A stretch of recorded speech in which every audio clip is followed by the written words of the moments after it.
Tras la caída del Tercer Reich, uno de los hombres más calculadores del régimen nazi enfrentaba su destino en el tribunal de Nuremberg. Albert Speer, arquitecto personal de Hitler y ministro de armamento, comparecía no solo como acusado, sino como un maestro de la manipulación. A diferencia de otros jerarcas, Speer no negó todo. Reconoció una culpa moral y se presentó como un técnico apolítico, ajeno a los crímenes. Pero su estrategia era clara: salvar su vida y reescribir su legado. El psiquiatra estadounidense Douglas Kelly lo definió como el más brillante y peligroso de los acusados. Frío, controlado y carismático, Speer supo construir una narrativa de arrepentimiento que sedujo a muchos, pero ocultaba verdades esenciales. Si lo hubiera sabido, habría actuado, declaró sobre el Holocausto. Pero era difícil creer que un hombre en su posición, tan cerca del poder, ignorara la magnitud del crimen. Speer admitió haber contribuido al sistema, pero se desvinculó de su brutalidad. Durante el juicio, cada palabra suya fue medida, cada gesto calculado. Hoy, muchos lo ven no como un nazi arrepentido, sino como el más astuto entre ellos, el único que supo salvar su cuello y su imagen. Esta es la historia del interrogatorio a Albert Speer, el arquitecto del Reich, frente a la verdad. Martes 19 de junio de 1946. Con el permiso del alto tribunal, deseo llamar al acusado Speer para que preste declaración. De acuerdo. El acusado Speer toma asiento en el estrado de los testigos. ¿Podría decir su nombre completo? Albert Speer. Repita conmigo este juramento. Juro por Dios, todopoderoso y omnisciente, que diré la pura verdad, sin ocultar ni añadir nada. Juro por Dios, todopoderoso y omnisciente, que diré la pura verdad, sin ocultar ni añadir nada. Puede sentarse. Señor Speer, por favor, cuéntenos sobre su vida antes de su nombramiento como ministro de Armamento. Nací el 19 de marzo de 1905. Mi abuelo y mi padre fueron arquitectos exitosos. Al principio quise estudiar matemáticas y física, pero luego me dediqué a la arquitectura, más por tradición familiar que por vocación personal. Estudié en las universidades de Múnich y Berlín, y en 1929, con 24 años, fui nombrado primer asistente en la Escuela Técnica de Berlín. A partir de los 27 años, en 1932, trabajé de forma independiente hasta 1942. En 1934, Hitler se fijó en mí por primera vez. Lo conocí personalmente y desde entonces ejercí mi profesión de arquitecto con gusto y entusiasmo, ya que Hitler tenía una pasión absoluta por la arquitectura y me otorgó numerosos contratos de construcción. Además de la construcción de la nueva Cancillería del Reich en Berlín y de varios edificios en el recinto de los congresos del partido, aquí en Nuremberg, se me encomendó la remodelación de las ciudades de Berlín y Nuremberg.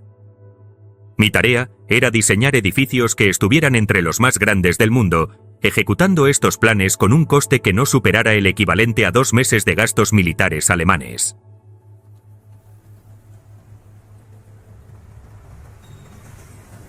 Gracias a esta inclinación de Hitler por la arquitectura, se generó entre nosotros un contacto personal estrecho. Formaba parte del círculo que integraban otros creadores y su Estado Mayor personal. Si es que Hitler tuvo verdaderos amigos, sin duda yo habría sido uno de sus más cercanos. A pesar de la guerra, las obras civiles continuaron hasta diciembre de 1941, y solo la catástrofe invernal en Rusia puso fin a esas actividades. Se me asignó una parte de la fuerza laboral alemana para la reconstrucción de las infraestructuras ferroviarias destruidas en Rusia.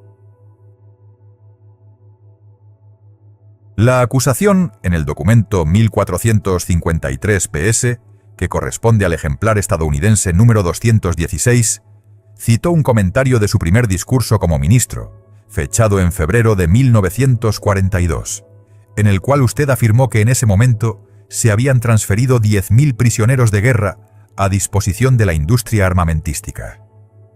Señor Speer, ¿Qué puede decir sobre este documento? En aquel entonces, en calidad de arquitecto, no hice ninguna declaración respecto a si esos trabajadores eran destinados al armamento o no. Eran entregados a los Stalags, los campos de prisioneros administrados por el alto mando de la Wehrmacht. Yo daba por sentado que serían puestos a disposición del armamento en un sentido amplio. Señor Speer, ¿usted participó alguna vez en la planificación o preparación de una guerra de agresión? No, puesto que actué como arquitecto hasta 1942, esa cuestión ni siquiera se planteaba. Los edificios que construía eran puramente obras civiles. Como arquitecto, para esa tarea utilicé materiales, mano de obra y fondos en cantidades significativas. En última instancia, esos recursos se desviaban del armamento.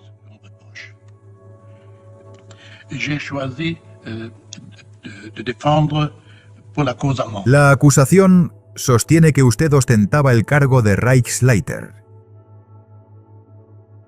No, eso es un error por parte de la acusación. Usted llevaba la insignia dorada del partido. ¿Cuándo y por qué la recibió? Recibí la insignia dorada del partido de manos de Hitler en 1938. Fue debido a que terminé la planificación del nuevo programa de construcción en Berlín. Además de mí, otros 5 artistas recibieron la insignia dorada del partido al mismo tiempo. ¿Usted era miembro del Reichstag?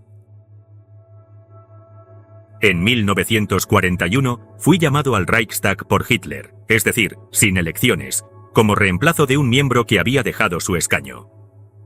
En ese momento, Hitler me dijo que quería tener en el Reichstag un representante del ámbito artístico. ¿Alguna vez recibió donaciones? En absoluto. ¿Cómo comenzó su actividad como ministro? El 8 de febrero de 1942, mi predecesor, el Dr. Todt, murió en un accidente aéreo. Unos días después, Hitler anunció que yo debía ser su sucesor en el cargo. Entonces yo tenía 36 años. Hasta ese momento, Hitler consideraba que la actividad principal de Todt era el área de la construcción, y por eso me llamó para sucederlo. Me parece que fue una sorpresa para todos que me nombraran ministro.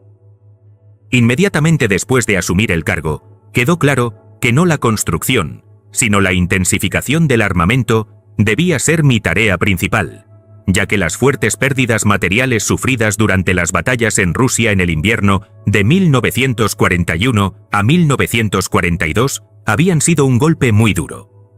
Hitler exigía una intensificación considerable en la producción de armamento. Cuando asumió el cargo, ¿encontró ya completamente formado el Ministerio del Armamento y Municiones del Reich? Para nada. El Dr. Todt había descuidado esa función hasta ese momento, y además, en el otoño de 1941, Hitler emitió una orden según la cual el armamento del ejército quedaba en segundo plano respecto al armamento de la Fuerza Aérea. En aquel entonces, él preveía una victoria segura en la guerra contra Rusia y ordenó que se concentraran los esfuerzos en el armamento destinado a la inminente guerra contra Inglaterra. Debido a ese increíble optimismo, la anulación de esa orden fue pospuesta hasta enero de 1942. Y solo a partir de esa fecha, es decir, durante el último mes de su vida, el Dr. Todt comenzó a organizar su estructura. Por tanto, yo tenía ante mí una tarea complicada. En primer lugar, trabajar en un campo completamente nuevo. En segundo lugar, al mismo tiempo, crear todas las condiciones necesarias para cumplir con esa misión. Y en tercer lugar, reactivar la producción de armamento para el ejército, que se había reducido, y aumentarla todo lo posible en el plazo de unos pocos meses. Como hoy se sabe bien, logré eso con éxito. ¿Qué promesas le hizo Hitler respecto a la duración de su misión y a la conformación de su equipo de trabajo? Hitler me prometió que debía considerar mi tarea exclusivamente como una misión de carácter militar y que una vez terminada la guerra, volvería a ejercer mi profesión de arquitecto. ¿Podría explicar cuáles fueron los principios fundamentales que aplicó al construir su ministerio? Yo no era un experto, ni quería asumir ese papel. Por eso elegí a los mejores especialistas que había en Alemania para que trabajaran conmigo. Creía que ese tipo de personas debía buscarse directamente en la industria, como hacían en Estados Unidos durante la guerra, en temas de producción. Mi ministerio no funcionaba como una institución estatal tradicional. Apenas tenía burócratas. Lo construí desde cero, con un enfoque práctico y técnico. En junio de 1944, di un discurso en Essen donde expliqué los principios en los que se basaba mi trabajo. Fue una forma de defenderme de las críticas que venían desde sectores del partido que no aceptaban mi forma de dirigir. Por favor, explíquenos las funciones que desempeñaba su ministerio, sin repetir lo que ya se ha mencionado. Speer responde con tono sobrio, centrado en los aspectos técnicos de su trabajo. Creo que las funciones de un ministerio de producción son bien conocidas en cualquier país industrial. Pero resumiré brevemente en qué me enfoqué personalmente. Primero, debíamos superar la escasez de materias primas, metales y acero. Segundo, introducir el trabajo en cadena, como era habitual en Estados Unidos. Había que organizar la producción de forma sistemática para aprovechar al máximo el uso de máquinas y espacio disponible. También era prioritario reforzar ciertos sectores, como el acero laminado, el aluminio y componentes clave como rodamientos y engranajes.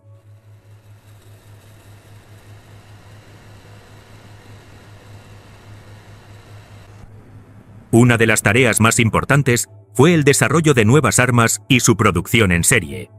Y desde 1943 hubo que responder a los daños provocados por bombardeos inesperados, trabajando muchas veces con medios improvisados.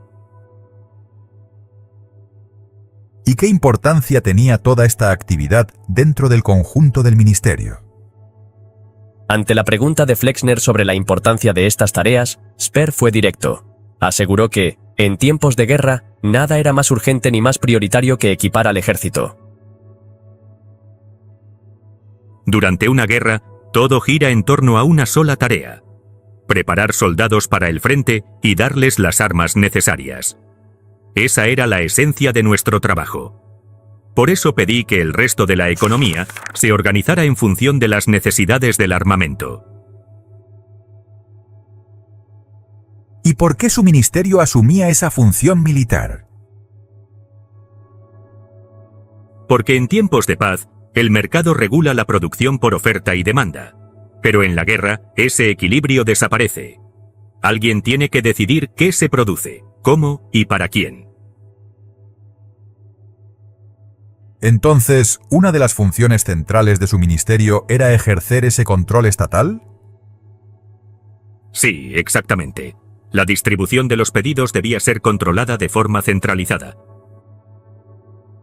Al principio, Speer solo dirigía la producción de armamento para el ejército. Pero con el tiempo, sus competencias crecieron de forma acelerada. A finales de la guerra, su ministerio controlaba casi toda la producción bélica del Tercer Reich. ¿Puede explicarnos brevemente cómo fue ampliándose esa responsabilidad? Lo explicaré a través de cifras. Cuando asumí el cargo en 1942, tenía bajo mi responsabilidad a 2.600.000 trabajadores, enfocados en construcción y armamento del ejército. En la primavera de 1943, también me encargué de la producción naval. Entonces, pasé a tener 3.200.000 trabajadores. En septiembre de ese mismo año, el Ministerio de Economía transfirió sus funciones productivas a mi ministerio. Eso elevó la cifra a 12 millones. Finalmente, el 1 de agosto de 1944, recibí la producción aérea que antes dirigía Göring. Con eso, la producción total bajo mi mando alcanzó los 14 millones de trabajadores.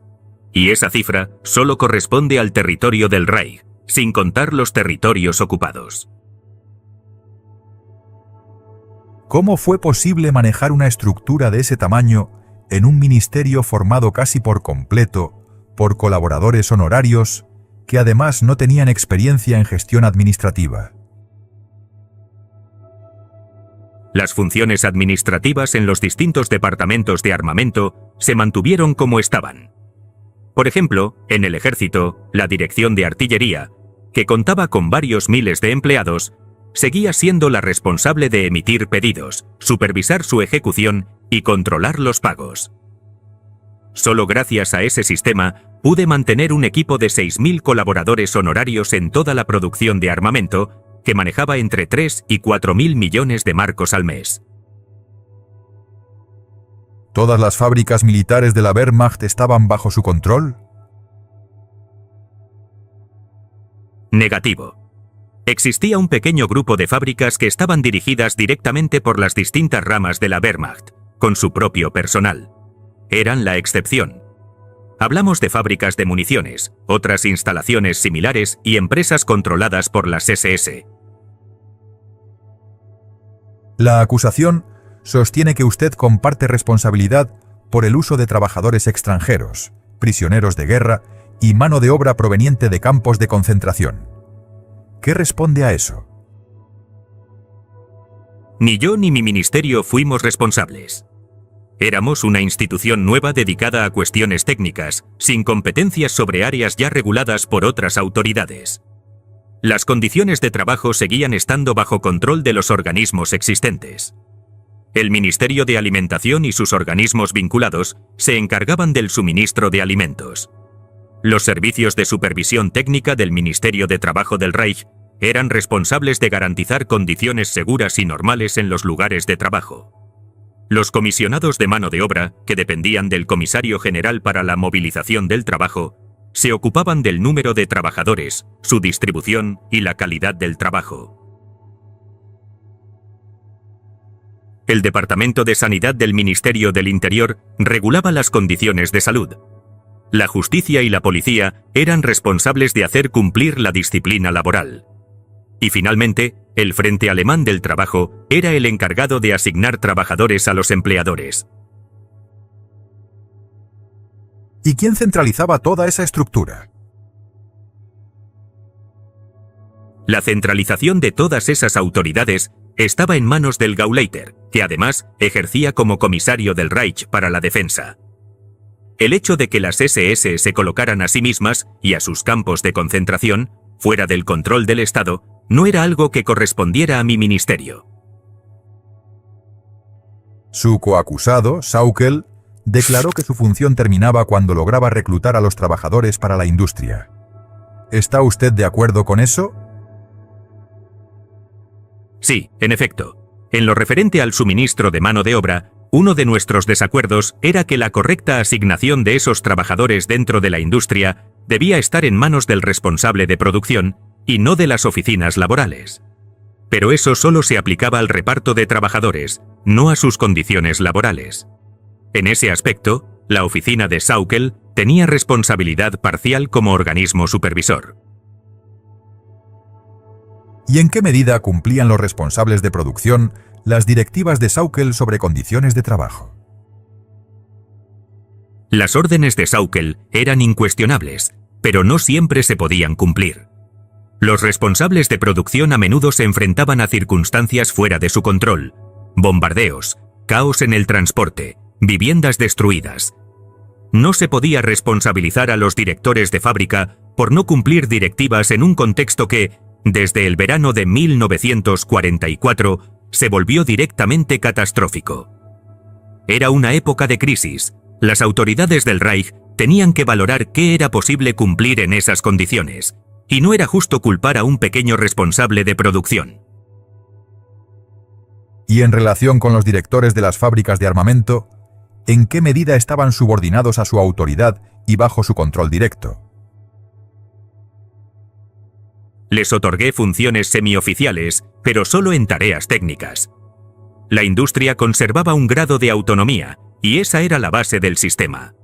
Incluso en las fábricas que producían material clasificado, había representantes del Frente Alemán del Trabajo presentes. Estos podían informar a los Gauleiters sobre las condiciones en las instalaciones a través del Gaupmann. No se trataba de zonas totalmente cerradas al control externo. En cuanto a la disciplina laboral, consideraba justo sancionar a quienes incumplían sus deberes, pero nunca solicité medidas más severas. Siempre defendí que el rendimiento sostenido de 14 millones de trabajadores solo podía lograrse mediante su propia voluntad. Esa es una verdad universal. Cualquier empleador sabe que debe esforzarse por mantener satisfechos a sus empleados. Por eso, aunque no tenía competencia directa, apoyé los esfuerzos de Sauckel por mejorar sus condiciones sociales. Nuestra experiencia mostraba que una fuerza laboral satisfecha desperdiciaba menos material, lo cual era crucial en una economía en guerra, marcada por la escasez de materias primas. Además, la calidad del trabajo de un obrero motivado es especialmente valiosa durante un conflicto como ese. En las actas de sus conversaciones con Hitler aparecen distintas directivas dadas por él sobre el trato hacia los trabajadores extranjeros. ¿Fue usted quien impulsó a Hitler a emitir esas directivas? Correcto. Señor presidente, presentaré 3 pruebas. La primera es el documento Speer 11, ubicado en la página 10 del texto en inglés y 7 en francés. En marzo de 1942, a solicitud de Speer, se estipuló que los rusos debían recibir alimentación adecuada y que los civiles no debían ser tratados como prisioneros de guerra ni confinados tras alambre de púas. La segunda prueba es el documento Speer 13, ejemplar número 4. En mayo de 1943, por sugerencia de Speer, Hitler ordenó aumentar las raciones para mineros alemanes y rusos. También se indicó que los prisioneros de guerra rusos fueran compensados con tabaco y productos similares en reconocimiento a su labor. La tercera es el documento Speer 5, número 9, que figura en la página 12 del texto en inglés y 9 del alemán. En él se ordena que las fábricas de armamento italianas recibieran raciones equivalentes a las alemanas y que se prestara igual atención a sus familias. Dispongo de más documentos, pero los omitiré para no sobrecargar al equipo de traducción. Señor Speer, ¿quiénes recibían premios en la industria de armamento y en qué consistían?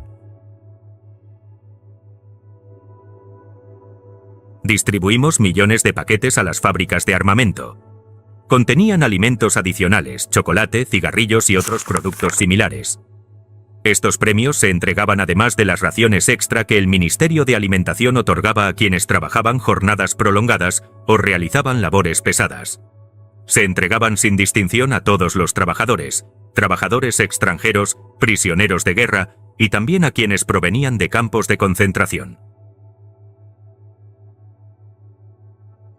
Señor Speer, ¿cómo transmitía su ministerio las exigencias de producción a las fábricas?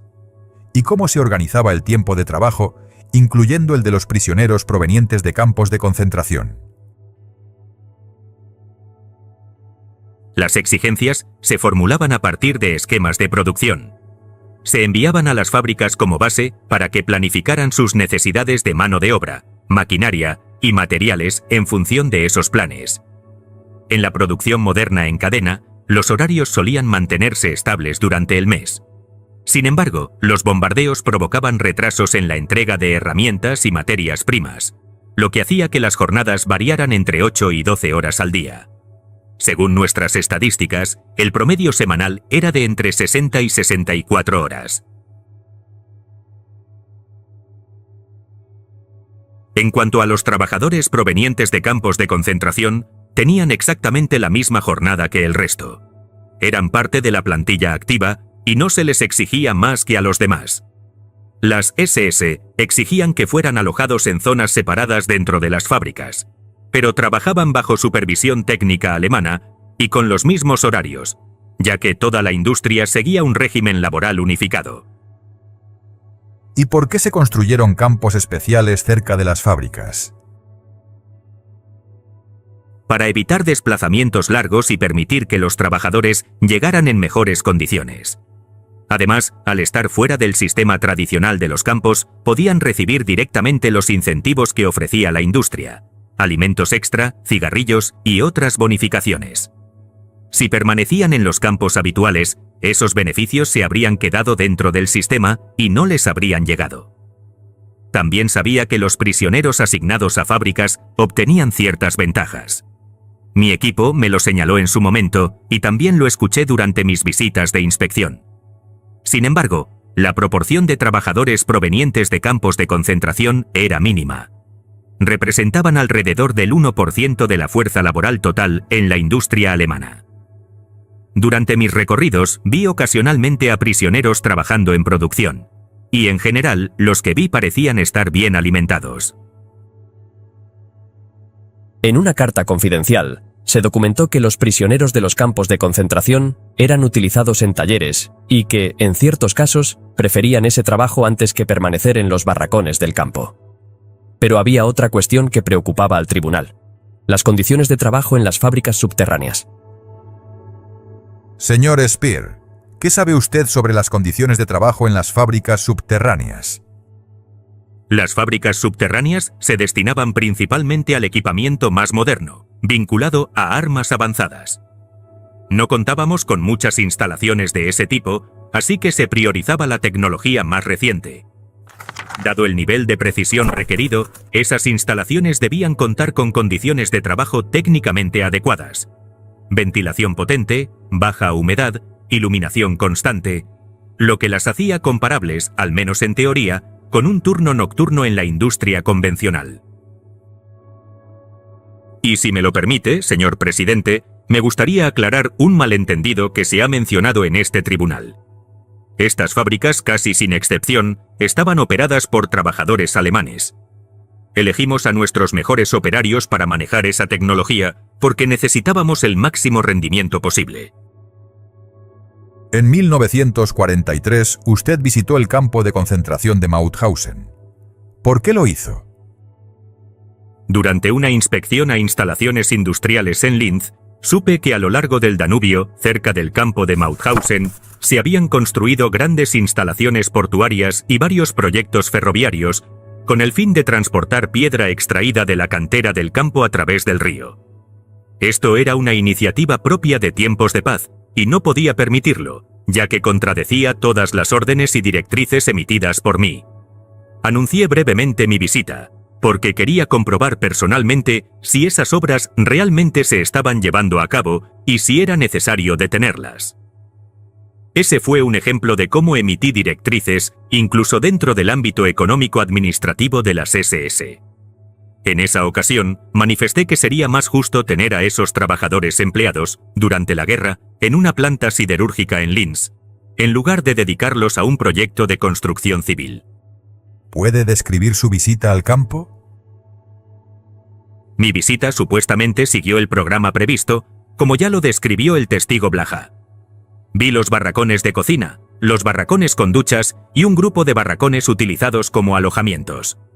Estos barracones estaban construidos con piedra sólida, y en cuanto a su estado, eran ejemplares. Dado que mi visita fue anunciada con poca antelación, considero evidente que se realizaron preparativos importantes para mi llegada. Aún así, el campo, o la pequeña parte que me mostraron, dio una impresión de orden. Sin embargo, no vi a ningún trabajador ni a ningún prisionero, ya que en ese momento todos estaban ocupados en sus labores. Toda la inspección duró probablemente unos 45 minutos, ya que no disponía de mucho tiempo para una cuestión de esta naturaleza. Además, sentí una repulsión interna al entrar en un campo donde se encontraban detenidos prisioneros. Señor Speer, durante su visita al campo de concentración de Mauthausen, ¿pudo observar personalmente las condiciones laborales o tuvo conocimiento en ese momento o posteriormente de las brutalidades cometidas allí o en otros campos?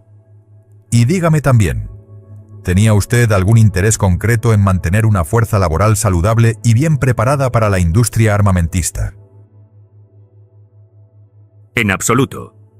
Durante mi visita no fue posible observar nada concreto. El recorrido fue breve y en ese momento no había trabajadores a la vista. Las instalaciones portuarias estaban tan alejadas de la carretera que no pude ver a nadie trabajando allí. Lo que vi fueron algunos barracones, de cocina, de duchas y de alojamiento, construidos en piedra y en aparente buen estado.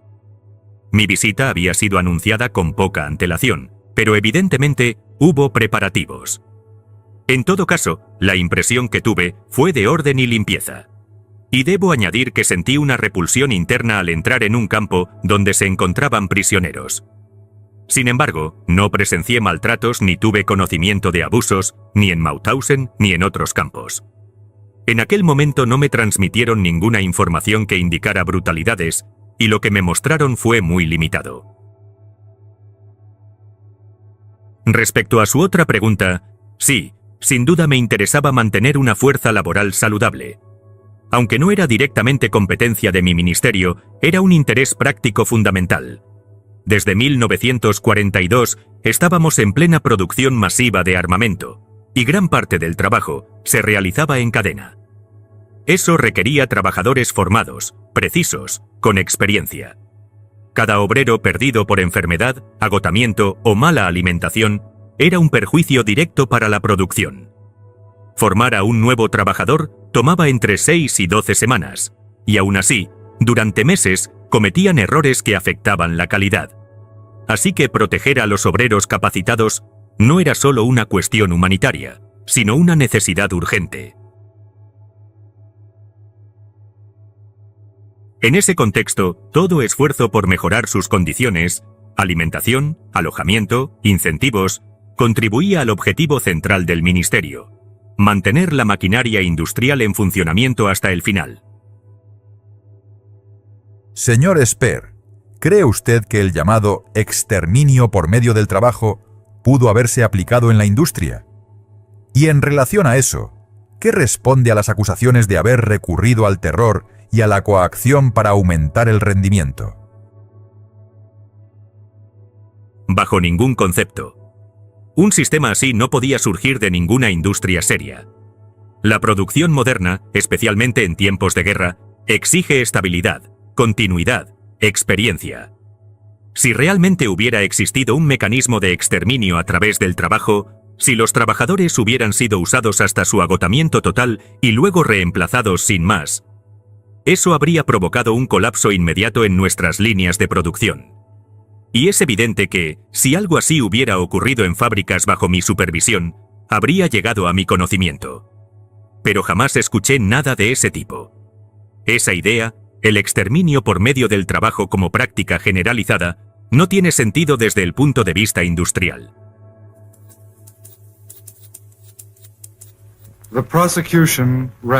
En lo que respecta al uso del terror y la violencia, debo ser claro, yo no respaldaba esas medidas. En Alemania, hubo intentos, por parte de otros organismos, de aumentar la productividad mediante métodos extremadamente duros.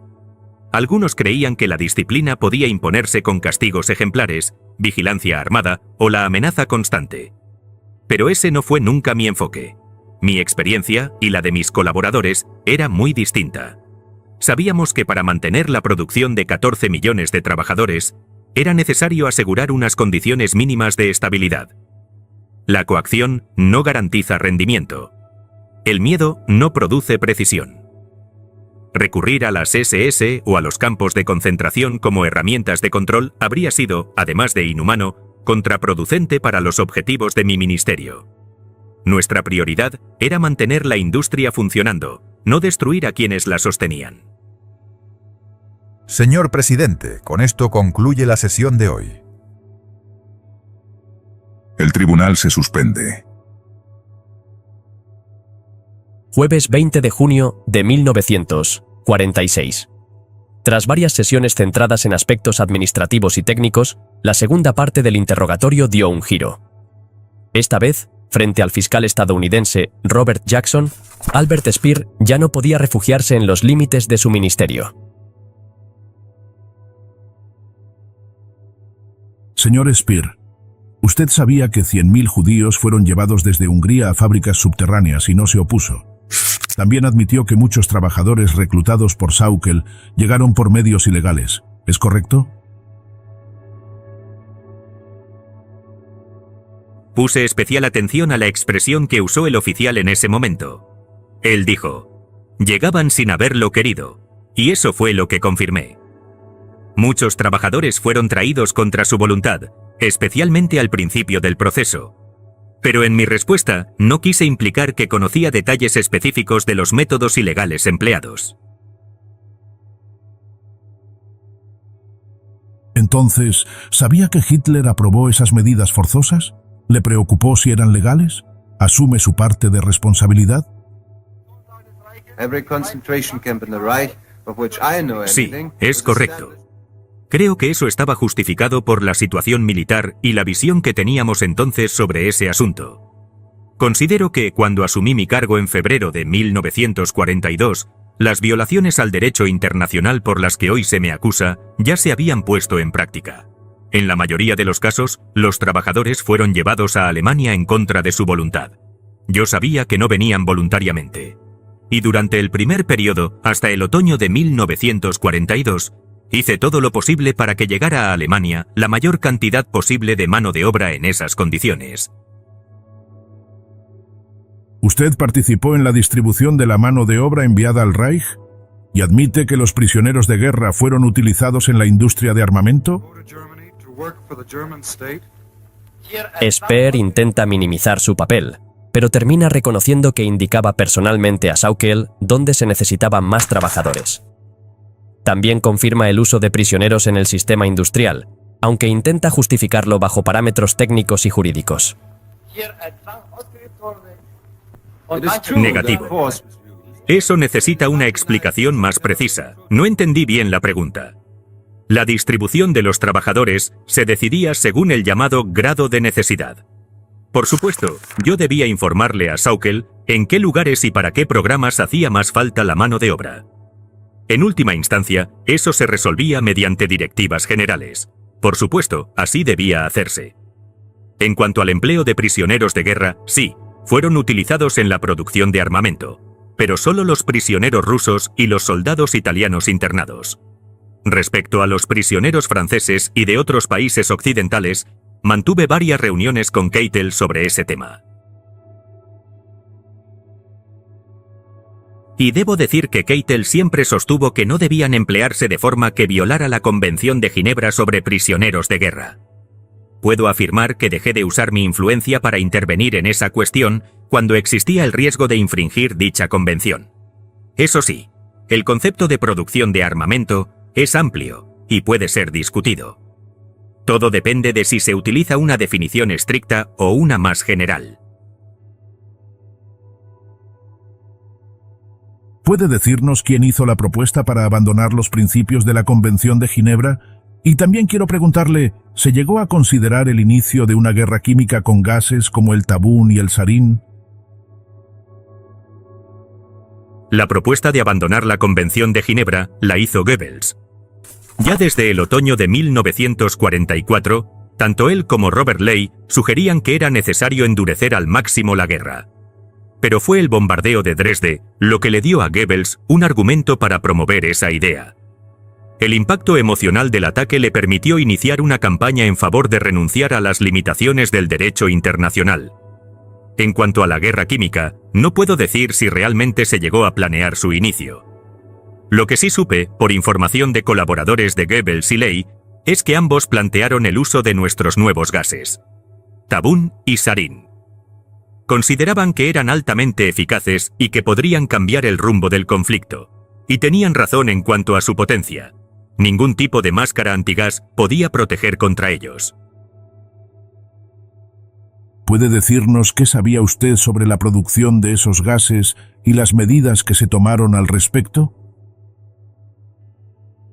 No soy especialista en química, así que no puedo dar detalles técnicos.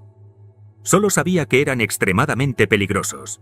Teníamos 3 fábricas produciéndolos, y hasta noviembre de 1944 funcionaban a plena capacidad. Cuando comenzaron a circular rumores sobre un posible uso de esos gases, decidí intervenir. No podía detener directamente la producción, así que opté por una vía indirecta.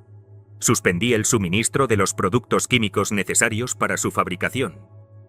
Ese bloqueo afectó sobre todo a los precursores del gas, como el cianuro, que además se necesitaban con urgencia en otras áreas debido a los bombardeos. Así conseguí que la producción cayera drásticamente a partir de diciembre. Desde octubre incluso, ya había escrito a Hitler solicitando permiso para suspender esas fábricas. Su respuesta fue que la producción debía continuar a toda costa. Aún así, di la orden de cortar el suministro de componentes esenciales, lo que en la práctica significó su cierre. Con esa declaración, Speer intentó presentarse como un hombre que, incluso en los últimos días del régimen, actuó según su conciencia. Pero el tribunal no juzgaba intenciones, juzgaba hechos. Concluido el interrogatorio, Speer había dicho todo lo que quería, y lo que no quiso decir también quedó en evidencia. El tribunal se retiró a deliberar.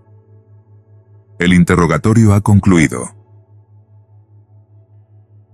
El 1 de octubre de 1946, Albert Speer fue declarado culpable de crímenes de guerra y crímenes contra la humanidad. El Tribunal Militar Internacional lo condenó a 20 años de prisión. Fue el único entre los altos mandos del Tercer Reich que aceptó parcialmente su responsabilidad moral. Cumplió íntegra su condena en la prisión de Spandau, de la que salió en 1966. Hasta su muerte, Speer buscó reescribir su papel en la historia.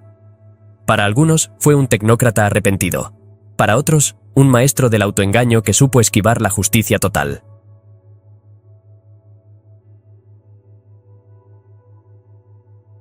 Este documental ha reunido los fragmentos más importantes y representativos del interrogatorio oficial a Albert Speer, conservando con rigor histórico cada declaración relevante. No se han añadido testimonios ficticios ni interpretaciones dramatizadas. Solo las palabras reales que marcaron su juicio ante el mundo.